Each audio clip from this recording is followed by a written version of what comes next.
All right, we got to get into something crazy that's happened. All right. So, are you familiar with John Amos? Yeah. Good Times, Coming to America. Of So, course. R.I.P. It's been announced on October 1st that he passed away. Rest in peace. I saw some crazy shit on Facebook about you, my nigga. We'll get into that after. So, we get into the crazy shit right here. No, this is some other crazy shit. Okay. I think it was tough when I watched that he died because I was actually just thinking about him the other day and thinking about like kind of the stuff that, he was doing around his time. Because you remember when we did that video about the Good Times animated series. Temporary layoffs.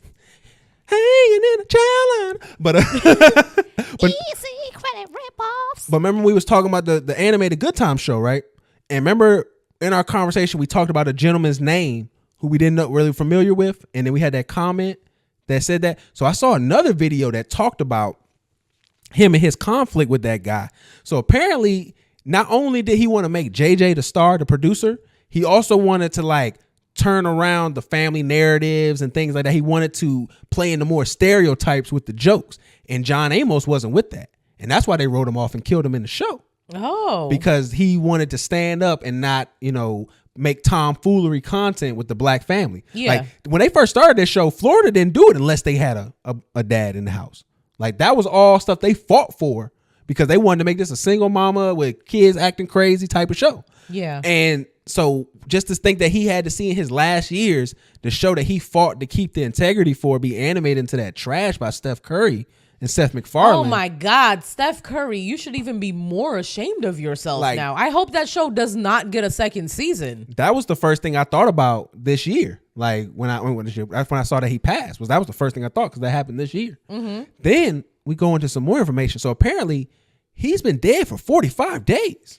And usually when a celebrity dies, we don't get notified more than a month later. It's usually maybe a week later or a couple days. More information is coming out. His daughter, Shannon, found out when we did on October 1st. That's really fucked up. So apparently I was doing some, I was reading some articles. Makes me think about like what their relationship was and everything. Well, I was going to say, go into that. What I was going to say was you're fortunate because you're an only child that you don't have to go through some of the stuff they have to go through.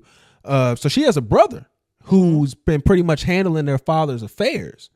That's came out. And apparently he kind of been the main one in charge of things. He's had some other people, they were doing kind of like the Wendy thing with him because he's had dementia. And he's been kind of doing the whole Wendy situation. You got people, publicists all around him trying to, keep him away from family and all that stuff. And I believe the son has also been a part of it too. So the daughter a few years back accused a caregiver they had of elderly abuse and that they were abusing her father. A few months later, the father comes out and says that he's been good, but the daughter has been doing elderly abuse to him, even to the point where he said they had an acrimonious relationship. Like he was basically saying that they were at odds. And from what I was saying, it had a large part to do with her and her brother being at odds. So I don't know if this but he wasn't in right mind to say that, right? Because the dementia thing was before I don't know when the dementia time came in, but he did say this after she said he was going through some elderly abuse. So this was a few years back. It was like probably about maybe, I think it was 2018, 19, I think the article was that I saw. But they were saying that he was going through that. So, and he responded and said that she was the one doing it to him. So they've had a really like stride relationship. So she comes out with a group of the family and friends and say like, no one has informed us of his death. We didn't know anything that was going on. Apparently he had heart issues. That's what killed him. But they didn't know anything that was going on. So it's been looking really nasty. I think they've even cremated his body and everything already. Like she didn't get to see her father off at all. None of her friends or anything. None of the friends or anything got to see the father off. John pretty much, according to her, let me finish. According to her, she said basically her father died alone. Oh, that's so sad. Especially for somebody who's been so instrumental in like black art in and of itself. Yeah. And then just think about everybody we lost with the other James. The image of the black family in general. And then he didn't get his family. He didn't get to have his family around at his demise. That's really fucking sad. And it's kind of similar to how James died in the show. James died at work. Oh, I didn't know that. I have never watched Good Times. Mm-hmm. So no, it is definitely sad and it's crazy because like they've been putting out so much different things.